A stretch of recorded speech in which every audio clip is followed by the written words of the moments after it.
കൃഷി നടപ്പിലാക്കി അതേ പച്ചക്കറി കൊണ്ട് തന്നെ സമൂഹ സദ്യ നടത്തണം എന്നുള്ളതാണ് എന്റെ അഭിപ്രായം. ഈ അഭിപ്രായം പിന്നെ വീട്ടിൽ പണിയൊന്നുമില്ലാതിരിക്കുന്ന ആണുങ്ങൾക്ക് ജൈവ കൃഷി കൊണ്ടെങ്കിലും 8ന്റെ പണി കൊടുക്കണമെന്ന പണിയാണ് ഇനി ചെയ്യേണ്ടത്. അത് ശരിയാ. എല്ലാ വീട്ടിലും ജൈവ മുരിങ്ങ കൃഷി നടത്തുകയാണെങ്കിൽ എന്ത് രസമായിരിക്കും അല്ലേ?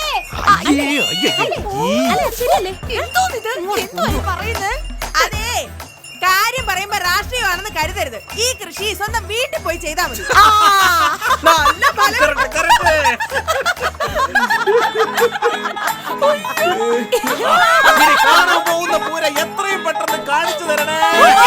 നിരുപമ ഫാൻസ് തിങ്കൾ മുതൽ വ്യാഴം വരെ രാത്രി 9 മണിക്ക് ഫ്ലവേഴ്സിൽ HD ദൃശ്യമികവോടെ.